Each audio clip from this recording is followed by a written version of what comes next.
Bonjour, c'est Mac Adébrand, je suis au Jardin de Marie, à Rennes-la-Château, et je suis avec Romuald Cassio. Allez, bonjour. Bonjour. Bonjour Mike, bonjour à tous. Bonjour.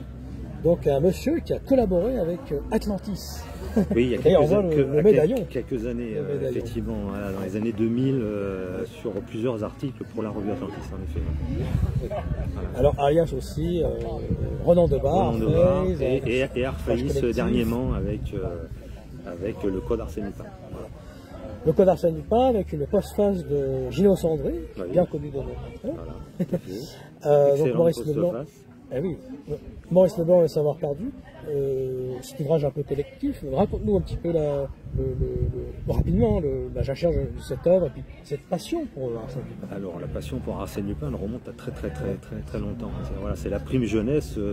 Je pense que les anciens vont connaître le bibliobus. Voilà, donc à l'époque, je rentrais, j'attendais le bibliobus et je rentrais, je sélectionnais aussi vite que possible les ouvrages de Maurice Leblanc, voilà, et je subodorais déjà qu'il y avait quelque chose dedans.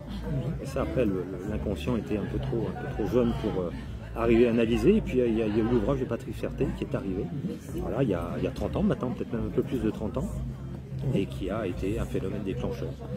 Et donc je me suis mis à atteler, à écrire, et puis à me déplacer à travers la France pour écouter, analyser, et puis corroborer un peu voilà, les travaux, les recherches, et puis mettre ça en papier, quoi, sur papier. Hein. Voilà. Cette passion depuis très jeune. Ça remonte à très lointain. Elle revient vers la chance. Mais l'ésotérisme a toujours été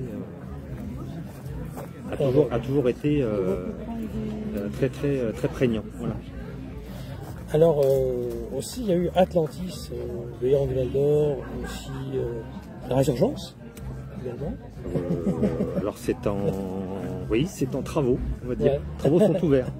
Les travaux sont ouverts. Alors voilà, les deux. Et oui, non, mais là, on sort de la conférence de Christian qui était très intéressante. Et, voilà, moi, je travaille effectivement sur le sujet depuis l'arrêt du Code Lupin, donc ça fait 2 ans.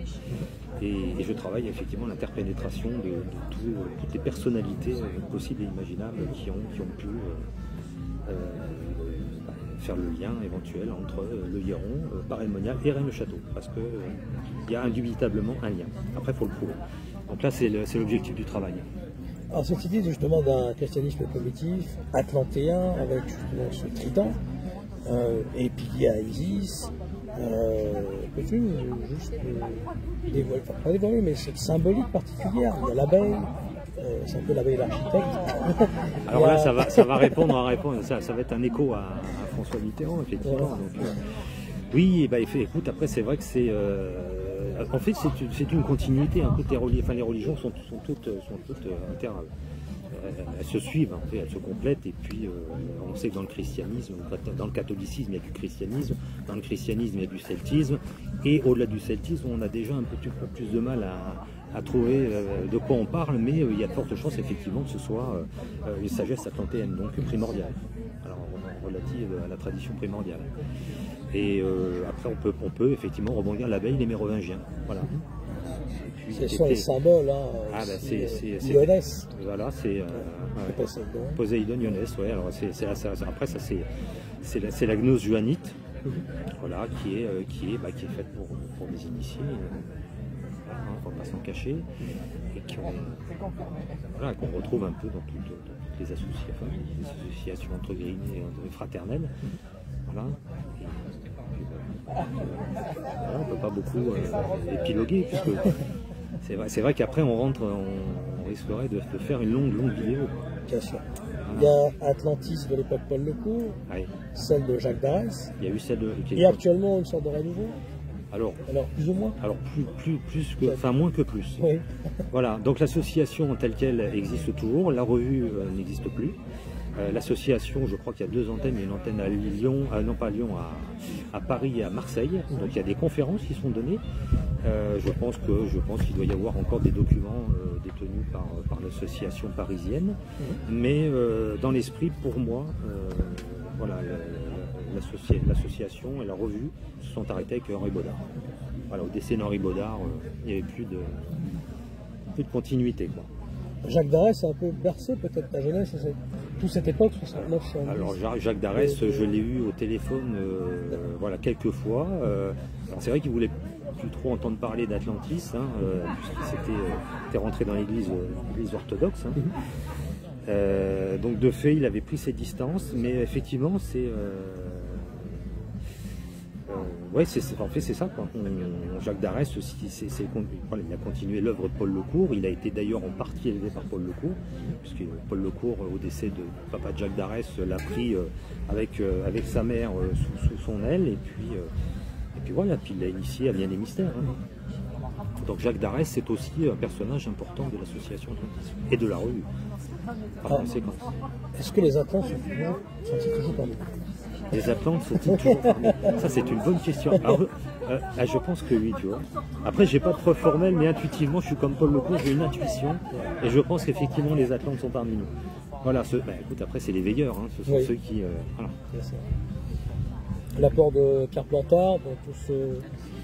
Alors Pierre Plantard, écoute, Pierre Plantard, moi, je pense qu'il a quand même été puisé. Alors, est-ce que Paul Lecourt était d'accord ou pas? Parce qu'en fait, c'est vrai que les documents récupérés par Plantard sont après le décès de Paul Lecourt, mais rien n'empêche d'imaginer, mais là on n'est pas dans le factuel, que Pierre Plantard a pu effectivement fréquenter Paul Lecourt.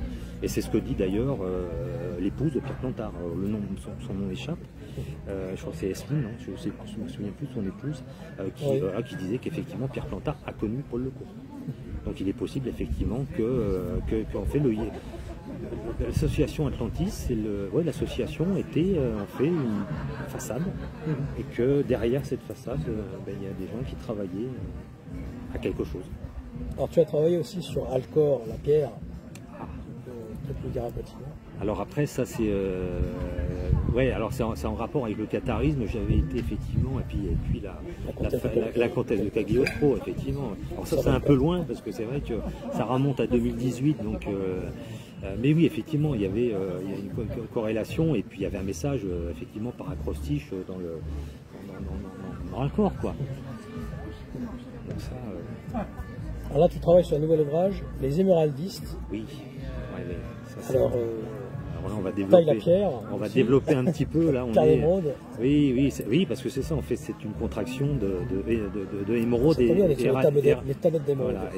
héraldiste, tu vois. Donc c'est un peu l'assemblage. Ouais, effectivement. Donc le tome 1 s'appelle Le Cardo révélé, et écoute, c'est l'histoire de deux initiés qui partent de Lorraine-le-Château en 1999 et puis qui remontent la France par étapes, sur un nombre d'étapes définies, et qui font un axe vertical. Donc, et en parallèle, tu as l'affaire de Rennes-le-Château, mais du temps de Béranger-Saunière, avec une historique. Alors romancée certes, mais voilà, on a quand même des bases. Et le tome 2, écoute, c'est le Decumanus d'or. Donc le Decumanus, c'est l'axe horizontal de la croix. Donc, in fine, les deux romans tracent une croix sur le royaume, et puis les émeraldistes sont censés provoquer ce qu'on appelle la fin des temps, qui n'est pas la fin du monde. Attention. Donc là, on n'est pas du tout dans la même, n'ayons pas peur, c'est pas l'eschatologie finale, le soleil ne va pas tomber. Mais c'est la venue du grand monarque, en fait. Voilà. Oui. Voilà, on prépare la venue du grand monarque. Alors, tu avais eu quelques contacts avec mon grand-père Guitture, parce que c'était un des derniers... de l'époque des années 60, oui, c'était Guittarade, qui est toujours vivant d'ailleurs, Guittarade, oui. Qui est toujours vivant. Oui, on a échangé effectivement là, sur Argile, entre autres, hein, puis effectivement, puis la passation aussi. Il parlait aussi d'une... Oui, tu l'as contacté pour ça aussi. Voilà, par rapport, je lui avais envoyé d'ailleurs, je crois de mémoire, mais la première version de Maurice Leblanc, et puis voilà, après on a discuté sur bien des sujets. Voilà, c'est quand même un personnage qui est très intéressant. Voilà, qui a une culture. Voilà, c'est le cas de lire. As-tu un dernier message à faire passer? Alors, un dernier message. Alors attends, je vais peut-être parler du tétramorphe avant. Oui. Tu vois, le tétramorphe qui va sortir, il a été préfacé par Paul-Georges Sansonetti, qui est aussi un personnage, un cherchant sincère, très distrait, très humble, voilà, et qui devrait sortir fin d'année. Donc le tétramorphe, pour résumer, c'est l'image du Christ avec les 4 évangélistes. Donc là, il y a un rapport avec la tradition polaire. Voilà, donc là, je fais court, très très court, pour ne pas embêter les gens. Et un dernier mot, écoute, ça va être très très simple, c'est ouvrez vos cœurs. Voilà, et tournez-vous vers le Sacré-Cœur. Voilà, donc à toutes les âmes de bonne volonté, à tous les cœurs rayonnants, et bien rendez-vous à Paray-le-Monial. Eh bien, merci Romuald. Je t'en prie. On passe le bonjour à Jeanne Orchamps. Oui. Et aussi à Tony Bayard. Voilà, salut Tony. Salut Tony. Voilà, à très vite. À très vite.